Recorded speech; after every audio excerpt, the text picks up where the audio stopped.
Actually ಇತ್ತು ಮನೆ ಬಿಟ್ಟು ಆಚೆ ಓಡಿಸ್ಬೇಕು. ಇಲ್ಲ ಫ್ರೆಶರ್ಸ್ಗೆ ಸೀನಿಯರ್ಸ್ ಎಲ್ಲ ಇರ್ತಾರಲ್ವಾ, ಸೊ ನಾನು ಹೇಳ್ದಂಗೆ ಹಿಂಗೆ ಮಾಡಲೇಬೇಕು. ಅಂಡರ್ವೇರ್ ಪಾಕೆಟ್ ಇರುತ್ತೆ, ಅಲ್ಲಿ ಇಟ್ಕೋಬೋದು, ಅಲ್ಲಾರು ಚೆಕ್ ಮಾಡಲ್ಲ. ಓದ್ತಿರ್ತಾರೆ, ತುಂಬ ಸೀರಿಯಸ್ ಆಗಿ ಸ್ಟಡೀಸ್ ಮಾಡ್ತಿರ್ತಾರೆ. ಯಾವ ಬುಕ್ ಇಟ್ಕೊಂಡಿರ್ತಾರೆ ಅಂತ ಕೇಳಕ್ಕೆ ಹೋಗ್ಬಿಡಿ. ಸಾಂಗ್ ಆ್ಯಕ್ಚುಲಿ ನಮ್ಮೆಲ್ಲರ ಒಂದು ಫೇವ್ರೇಟ್ ಸಾಂಗ್ ಆಗ್ಬಿಟ್ಟಿದೆ, ಎಣ್ಣೆ ಸಾಂಗ್ ಅದು. ಹಾಯ್, ಎಲ್ರಿಗೂ ನಮಸ್ಕಾರ. ನೀವು ನೋಡ್ತಾ ಇದ್ದೀರಾ ನಮ್ಮ KFI. ನಾನು ಆಂಕರ್ ರಂಗನಾಥ್ ಗೌಡ. ಪ್ರತಿಯೊಬ್ಬರ ಲೈಫಲ್ಲೂ ಕೂಡ ಬಹಳಷ್ಟು ಆಸೆಗಳನ್ನ ಇಟ್ಕೊಂಡಿರ್ತೀವಿ. ಕಾಲೇಜ್ ಲೈಫ್ ನಲ್ಲಿ student life is golden life, make some ornaments from it ಅಂತ ಹೇಳಿ ಬಹಳಷ್ಟು ಜನ ಹೇಳ್ತಾ ಇರ್ತಾರೆ. ಸೊ ಎಷ್ಟು ಜನ ಆರ್ನಮೆಂಟ್ಸ್ ಮಾಡಿಸ್ಕೊಂತಾರೋ ಅಥವಾ ಎಷ್ಟು ಜನ ಪ್ರಯತ್ನ ಪಡ್ತಾ ಇರ್ತಾರೋ ಗೊತ್ತಿಲ್ಲ. ಬಟ್ ಆದ್ರೆ ಸ್ಟೂಡೆಂಟ್ ಲೈಫ್ ಅನ್ನೋದನ್ನೇ ಹಾಗೆ, ಅದೊಂಥರ ಗೋಲ್ಡನ್ ಆಪರ್ಚುನಿಟಿ ಇದ್ದಂಗೆ. ಅಲ್ಲಿ ಒಬ್ಬರ ಕೆರಿಯರ್ ಬಿಲ್ಡ್ ಕೂಡ ಆಗ್ಬೋದು, ಇನ್ನ ಕೆಲವರ ಕೆರಿಯರ್ ಡೆಸ್ಟ್ರಾಯ್ ಕೂಡ ಆಗ್ಬೋದು. ಅದೇ ರೀತಿಯಾದಂತ ಒಂದು ಸಿನಿಮಾನ ಒಂದು ಹೊತ್ತು ತರ್ತಾ ಇದ್ದಾರೆ ಈ ಒಂದು ತಂಡ. ಸೊ ಅವ್ರನ್ನ ನಮ್ಮ ಕಾರ್ಯಕ್ರಮಕ್ಕೆ ವೆಲ್ಕಮ್ ಮಾಡೋಣ. ಜೀವನದಲ್ಲಿ 2 ಕ್ಯಾಟಗರಿಯ ಒಂದು ಜನ ಇರ್ತಾರೆ ಅಂತ. ಯಾರು ಅಂತ ಹೇಳಿದ್ರೆ, ಕೆಲವರು 100 ತಗೊಳ್ಳುವಂತವ್ರು, ಇನ್ ಕೆಲವರು ಜಸ್ಟ್ ಪಾಸ್ ಆದ್ರೆ ಸಾಕು ಅಂತ ಹೇಳಿ ಹೇಳೋರು. ಸೊ ಇಂತಹ ಒಂದು ಕ್ಯಾಟಗರಿಯಲ್ಲಿ ಎಷ್ಟು ಜನ ಇರ್ತಾರೆ ಅಂತ ಹೇಳಿ ಈ ಒಂದು ಮೂವಿನಲ್ಲಿ ನೋಡಿದ್ರೆ ಗೊತ್ತಾಗುತ್ತೆ. ಬಟ್ ಆದ್ರೆ ಅದಕ್ಕಿಂತ ಮುಂಚೆ ತಂಡ ನಮ್ ಜೊತೆಗಿದ್ದಾರೆ. ಸೊ ಜಸ್ಟ್ ಪಾಸ್ ನ ನಾಯಕ ಹಾಗೂ ನಾಯಕ ನಟಿ ನಮ್ ಜೊತೆಗಿದ್ದಾರೆ, ಅವ್ರನ್ನ ವೆಲ್ಕಮ್ ಮಾಡೋಣ. ಸೊ ಕಿರುತೆರೆಯಿಂದ ಹಿರಿತೆರೆಗೆ ಪ್ರಮೋಷನ್ ನ ತಗೊಂಡಿದ್ದಾರೆ. ಇಬ್ರು ಕೂಡ ಅದ್ಭುತವಾದಂತ ನಟರು ಅಂಡ್ ಒಳ್ಳೆ ಒಂದು ಸಿನಿಮಾಗಳ ಮುಖಾಂತರ ಜನರನ್ನ ಮನೋರಂಜಿಸೋದಕ್ಕೆ ಬರ್ತಾ ಇದಾರೆ. ಸೊ ಎಲ್ಲ ಹಾಗಾದ್ರೆ ಶ್ರೀ ಅವ್ರನ್ನ ಕಾರ್ಯಕ್ರಮಕ್ಕೆ ಸ್ವಾಗತ ಕೋರೋಣ. ನಮಸ್ಕಾರ ಶ್ರೀ, ಹೇಗಿದ್ದೀರಾ? ನಮಸ್ತೆ ರಂಗನಾಥ್ ಸರ್, ಚೆನ್ನಾಗಿದ್ದೀನಿ. ಎಸ್, ಆರಾಮಿದ್ದೀನಿ. ಅಂಡ್ ಸೊ ಇವ್ರು ಕೂಡ ಮನೆ ಮಾತಾಗಿರುವಂತವ್ರು, ಕನ್ನಡಿಗರಿಗೆ ಎಲ್ರಿಗೂ ಕೂಡ ಗೊತ್ತಿರುವಂತವ್ರೆ. ಬ್ರಹ್ಮಗಂಟು ಅಲ್ಲಿ ಒಂದು ಒಳ್ಳೆ ಪಾತ್ರ ನಿಭಾಯಿಸಿದ್ರು ಅಂಡ್ ಕನ್ನಡಕ್ಕೆ ಪಾದಾರ್ಪಣೆ ಮಾಡ್ತಾ ಇದಾರೆ. ಸೊ ವೆಲ್ಕಮ್ ಟು ನಮ್ಮ KFI. ಪ್ರಣತಿ ಅವ್ರಿಗೆ ನಮಸ್ಕಾರ, ಸ್ವಾಗತ. ಹೇಗಿದ್ದೀರಾ? ಸೋ ಮಚ್ ಸರ್, ಸೂಪರ್ ಆಗಿದ್ದೀನಿ. ನೀವ್ ಹೇಗಿದ್ದೀರಾ? ಎಸ್, ಆರಾಮಿದ್ದೀನಿ. ವೆಲ್, ಸೊ ಜಸ್ಟ್ ಪಾಸ್ ಅಂತ ಹೇಳಿದ ತಕ್ಷಣ ಜೀವನದಲ್ಲಿ ಹುಡುಗರಿಗೆ ಅಂತೂ ಆಸೆ ಇರೋದಿಲ್ಲ, 100ಕ್ಕೆ 100 ತೆಗಿಬೇಕು ಅಂತ. ಹುಡುಗಿರ್ಗೆ ಜಾಸ್ತಿ ಆಸೆ ಅನ್ಸುತ್ತಲ್ವಾ? ಸೊ ನೀವು ಜಸ್ಟ್ ಪಾಸಾ ಅಥವಾ ಫುಲ್ ಪಾಸಾ? ಅಂದ್ರೆ ಡಿಸ್ಟಿಂಕ್ಷನ್ ಮತ್ತೆ ಫಸ್ಟ್ ರ್ಯಾಂಕ್ ಸ್ಟೂಡೆಂಟಾ, ಹೇಗೆ? ಒಂಥರ mix sir. First class student. Okay. ಒಂದೊಂದ್ ಕಡೆ ಡಿಸ್ಟಿಂಕ್ಷನ್ ಬರೋದು, ಒಂದೊಂದ್ ಕಡೆ ಫಸ್ಟ್ ಕ್ಲಾಸ್ ಬರೋದು, ಹಂಗೆ. ಎಸ್, ಕಾಲೇಜ್ ಲೈಫ್ ಅಂತ ಹೇಳಿದ ತಕ್ಷಣ ಬಹಳಷ್ಟು ಜನಕ್ಕೆ ತುಂಬಾನೇ ವಿಷಯಗಳು ನೆನಪಾಗತ್ತೆ. ಸೊ ಒಂದು ಇನ್ಸಿಡೆಂಟ್ ಬಹಳ ನೆನಪಾಗೋದು ಅಂತ ಹೇಳಿದ್ರೆ, what is that one thing that you can forget about the college? ಏನದು? ಕಾಲೇಜ್ ಕ್ಯಾಂಪಸ್ ಅಲ್ಲಿ ಇರುವಂಥ ಮೆಮೊರಿ ಸರ್. ಕ್ಯಾಂಟೀನಲ್ಲಿ, ಕ್ಯಾಂಪಸ್ ಅಲ್ಲಿ, ಕ್ಲಾಸ್ ರೂಮ್ ಅಲ್ಲಿ, ಕಾರಿಡಾರ್ ಅಲ್ಲಿ, ಎಲ್ಲಾ ಕಡೆನೂ ಇರುವಂಥ ಮೆಮೊರೀಸ್ ಇರುತ್ತಲ್ಲ, ಅದು ತುಂಬಾ ಕಾಡುವಂಥದ್ದು. ಓಕೆ. ಅಲ್ಲೆಲ್ಲ ಕಡೆನೂ ಒಂದೊಂದು ಮೂಲೆಯಲ್ಲಿ ಒಂದು ಸ್ಟೋರಿ ಇರುತ್ತೆ. ಲೈಬ್ರರಿಲಿ ಒಂದು ಸ್ಟೋರಿ ಇರುತ್ತೆ, ಆಚೆ ಕಡೆ ಪಾರ್ಕಿಂಗ್ ಲಾಟ್ ಒಂದು ಸ್ಟೋರಿ ಇರುತ್ತೆ, ಕೆಫೆಟೇರಿಯಾದಲ್ಲಿ ಎಲ್ಲ ಕಡೆ ಸ್ಟೋರಿ ಇರುತ್ತಲ್ಲ. ಸೊ ಅದು ನೆನಪಾಗುತ್ತೆ ಫಸ್ಟ್. ಎಸ್, ಸೊ ಸಿನಿಮಾದಲ್ಲಿ ಕಂಪ್ಲೀಟ್ ಕಾಲೇಜ್ನ ತೋರಿಸಿದ್ರೆ ಅಂಡ್ ಹಾಸ್ಟೆಲ್ ಲೈಫ್ ಕೂಡ ಒಂದ್ ಸ್ವಲ್ಪ ಇನ್ಕ್ಲೂಡ್ ಮಾಡಿದೀರಾ. ಸೊ ಕಾಲೇಜ್ ಮತ್ತೆ ಹಾಸ್ಟೆಲ್ ಲೈಫ್ ಅಂತ ಹೇಳಿದ ತಕ್ಷಣ ಬಹಳಷ್ಟು ಜನಕ್ಕೆ ಮರೆಯಲಾಗದಂತ ಒಂದು ನೆನಪುಗಳಿರುತ್ತೆ. ಅದರಲ್ಲಿ ನಿಮ್ಗೆ ಏನಾದ್ರು ಹಾಸ್ಟೆಲ್ ಲೈಫ್ ಎಂಜಾಯ್ ಮಾಡಿದ್ರಾ ಇಲ್ವಾ? ಎಂಜಾಯ್ ಮಾಡ್ಬೇಕು ಅಂತ ಏನಾದ್ರು ಇತ್ತ ನಿಮಗೆ? ಆಕ್ಚುಲಿ ಇತ್ತು. ಮನೆ ಬಿಟ್ಟು ಆಚೆ ಓಡಿಸ್ಬೇಕು? ಇಲ್ಲ, ನಾನು ಸರ್ ನನ್ನ ಫ್ರೆಂಡ್ಸ್ ಸರ್ ಸ್ವಲ್ಪ ಜನ ಎಲ್ಲ PG ನಲ್ಲಿ ಸ್ಟೇ ಮಾಡ್ತಿದ್ದು, ಇನ್ನು ಕೆಲವರು ಹಾಸ್ಟೆಲ್ ಅಲ್ಲಿ. ಸೊ ನಂಗೆ ಯಾವಾಗ್ಲೂ ಇರೋದು ಹಾಸ್ಟೆಲ್ ಲೈಫ್ ಹೆಂಗಿರತ್ತೆ, ನಾನು ಎಕ್ಸ್ಪೀರಿಯನ್ಸ್ ಮಾಡ್ಬೇಕಲ್ವಾ ಅಂತ. ಅವ್ರು ಹೇಳೋರು, ಅಲ್ಲಿ ತಿನ್ನೋ ಫುಡ್ ತಿಂದ್ರೆ ನಿಂಗೆ ಗೊತ್ತಾಗತ್ತೆ ಹೆಂಗಿರತ್ತೆ ಅಂತ. ಸೊ ನಾನು ನಮ್ಮಂಗೆ ಕೇಳ್ತಿದ್ದೆ, ನಂಗೆ ಒಂದ್ಸಲ ಆದ್ರೂ ಹಾಸ್ಟೆಲ್ಲೋ PG ಹಾಕಿ ಅಲ್ಲ. Okay. And well, so movie ready ಆಗಿದೆ ಅಂಡ್ ಕಂಪ್ಲೀಟ್ ನಿಮ್ಮ ಒಂದು ತಂಡದ ಜೊತೆಗೆ ನೀವು ಫೆಬ್ರವರಿ 9th ಥಿಯೇಟರ್ಸ್ ಬರೋದಕ್ಕೆ ರೆಡಿ ಆಗಿದ್ದೀರಾ.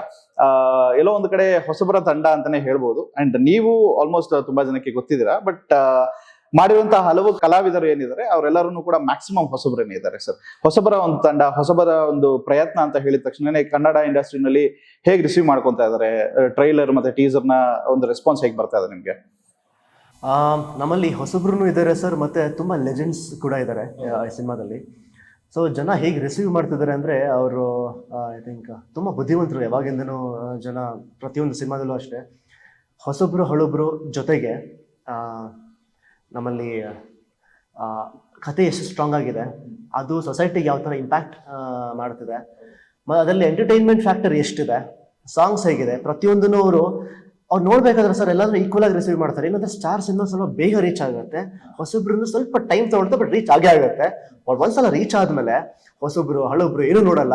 ಅದು ಯಾವುದೇ ಸಾಂಗ್ ಆಗಿರ್ಲಿ, ಇಲ್ಲ ಡೈಲಾಗ್ ಆಗಿರ್ಲಿ, ಏನೇ ಆಗಿರ್ಲಿ, ಅದನ್ನ ಎಂಜಾಯ್ ಮಾಡಿ ಅದನ್ನ ವೈರಲ್ ಮಾಡ್ಬಿಡ್ತಾರೆ ಅವರೇ. ಸೊ ಆ ಥರದಲ್ಲಿ ನಮಗೆ ಒಂದು ಸಾಂಗ್ ನೋಡಿದ ಕೂಡಲೇ ಸಾಂಗು ಯಾವ ಮಟ್ಟಕ್ಕೆ ರೀಚ್ ಆಗಿದೆ ಅಂದ್ರೆ, ರೀಲ್ಸ್ ಅಲ್ಲಿ ಟ್ರೆಂಡಿಂಗ್ ಆಗಿದೆ ಅಂಡ್ ಆಲ್ಮೋಸ್ಟ್ 2 million ವ್ಯೂಸ್ ಆಗಿದೆ ಯೂಟ್ಯೂಬ್ ಅಲ್ಲಿ. ನಾವು ಎಕ್ಸ್ಪೆಕ್ಟ್ ಮಾಡಿರ್ಲಿಲ್ಲ ಇಷ್ಟು ಚೆನ್ನಾಗಿ ರೀಚ್ ತಗೊಳುತ್ತಾ. ಶರಣ್ ಅವರು ಕೂಡ ಒಂದು ಹಾಡು ಹಾಡಿದ್ದಾರೆ, ಶರಣ್ ಸರ್ ಕೂಡ ಒಂದು ಸಾಂಗ್ ಹಾಡಿದ್ದಾರೆ, ರೀಸೆಂಟ್ ಆಗಿ ರಿಲೀಸ್ ಮಾಡಿದ್ವಿ. ಅದಂತೂ ಸರ್ ಅದು ಕೇಳ್ತಿದಂಗೆ ಯಾರು ಸುಮ್ಮನೆ ಕೂತ್ಕೊಂಡು ಕೇಳಲ್ಲ, ಅದು ಕುಣಿತಿರ್ಬೇಕು. ಕುಣಿತಾ ಅದು ಕೇಳಬೇಕು ಅನ್ಸುತ್ತೆ ಸಾಂಗ್, ಅಷ್ಟು ಮಜಾ ಇದೆ ಅದು. ಅಂಡ್ ಶರಣ್ ಸರ್ ರೆಕಾರ್ಡಿಂಗ್ ಅಲ್ಲಿ ನಾನು ಒಂದು ಅಬ್ಸರ್ವ್ ಮಾಡಿದ್ದೆ, ರೆಕಾರ್ಡಿಂಗ್ ಹೋಗಿದ್ದೆ ನಾನು ಸ್ಟುಡಿಯೋಗೆ.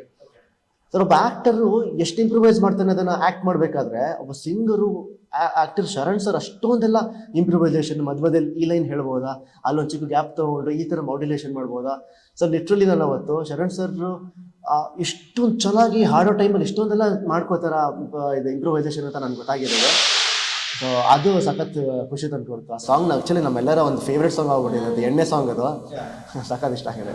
ವೆಲ್, ಸೊ ಕಿರುತೆರೆಯಿಂದ ಹಿರಿತೆರೆಗೆ ಪ್ರಮೋಷನ್ ಸಿಕ್ಕಿದೆ. ಅಂಡ್ ಹೇಳ್ಬೇಕು ಅಂತ ಹೇಳಿದ್ರೆ ತುಂಬಾ ಜನ ಕಲಾವಿದರ ಒಂದು ಆಸೆ ಇರುತ್ತೆ, ಬಿಗ್ ಸ್ಕ್ರೀನ್ ಮೇಲೆ ನಾನು ನೋಡ್ಕೊಬೇಕು ಅಂಡ್ ಒಳ್ಳೆ ಪಾತ್ರಗಳು ಸಿಗ್ಬೇಕು ಅಂತ ಹೇಳಿ. ಕಿರುತೆರೆಗೂ ಮತ್ತೆ ಹಿರಿತೆರೆಗೂ ಎಷ್ಟು ಡಿಫ್ರೆನ್ಸ್ ಅನ್ನ ಕಾಣ್ತಾ ಇದ್ದೀರಾ, ಮತ್ತೆ ಹೇಗಿದೆ?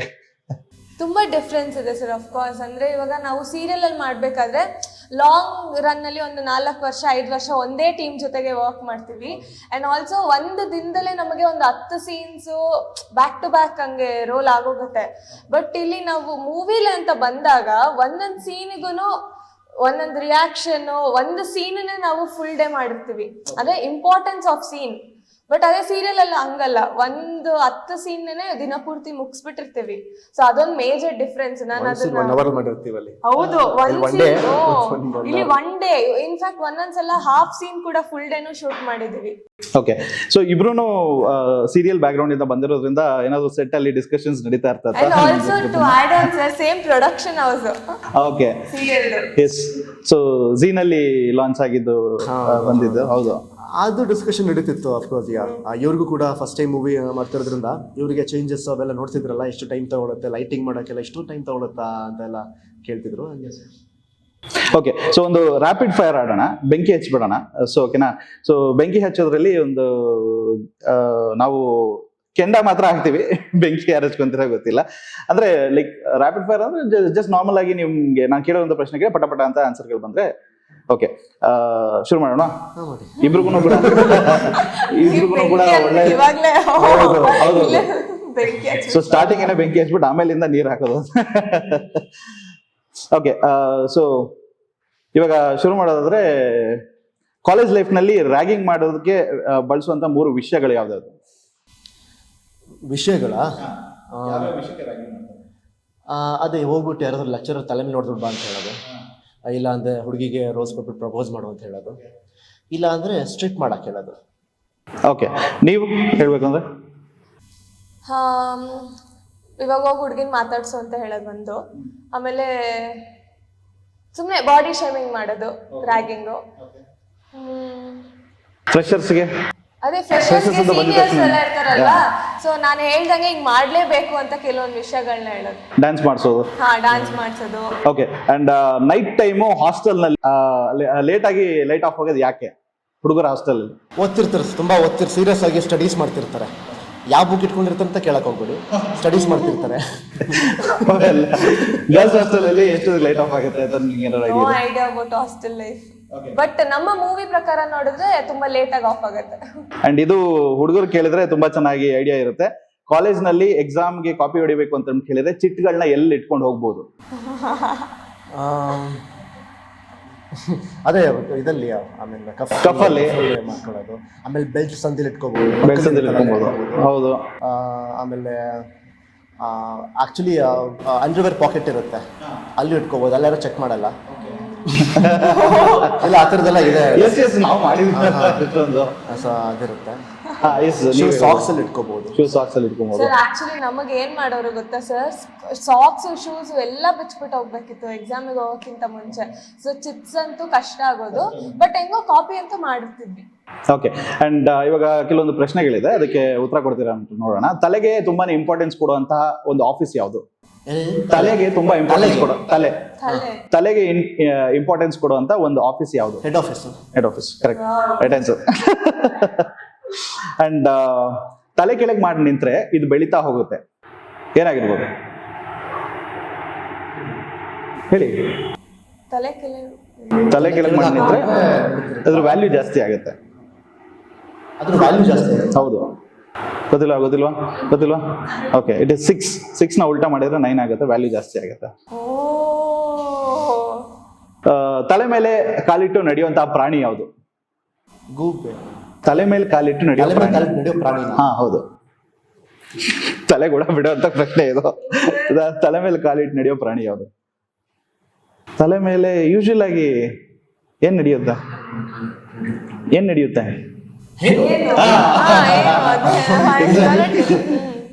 ಓಕೆ, ಈ ಒಂದು ಟೇಬಲ್ ಮೇಲೆ ನೀವು ವಸ್ತುಗಳು ಇಡೋದಕ್ಕಾಗೋದಿಲ್ಲ. Time table. Exactly. Most of the points ಎಲ್ಲ ರ್ಯಾಪಿಡ್ ಫೈರ್ ಅಲ್ಲಿ ಶ್ರೀಗೆನೆ ಹೋಗ್ತಾ ಇದೆ. ಅಂಡ್ ಈಗ ಬೇಳೆಗೆ ಬಹಳ ಅರ್ಜೆಂಟ್ ಆದ್ರೆ ಏನಂತ ಹೇಳ್ಬೋದು? ಬೇಳೆಗೆ. ಬೇಳೆಗೆ ತುಂಬಾ ಅರ್ಜೆಂಟ್ ಆದ್ರೆ ಏನಂತ ಹೇಳ್ಬೋದು? ಹಾ, ಏನಂತ ಹೇಳ್ಬೋದು? ಒಂದು ಹಿಂದಿ ವರ್ಡ್ ಇರುತ್ತೆ. ದಾಲ್. ಹಾ, ದಾಲ್ ತಡ್ಕ. ಓಕೆ, ಸೊ ಲೈಸೆನ್ಸೇ ಇಲ್ದೇನೆ ಡ್ರೈವ್ ಮಾಡೋಂಥವ್ರನ್ನ ಏನಂತ ಕರಿತೀವಿ? ಟೆಸ್ಲಾ ಕಾರು ಆಟೋಮೆಟಿಕ್ ಅಲ್ವಾ? ಅಲ್ಲ, ಲೈಸೆನ್ಸ್ ಇಲ್ದೇನೆ ಡ್ರೈವ್ ಮಾಡೋರು. ಅದಕ್ಕೆ ಲೈಸೆನ್ಸ್ ಬೇಕಾಗಿಲ್ಲ. ಲೈಸೆನ್ಸ್ ಇಲ್ದೇನೆ ಡ್ರೈವ್ ಮಾಡೋರು. ಕೀಲೆಸ್, ಸಾರಿ, ಡ್ರೈವರ್.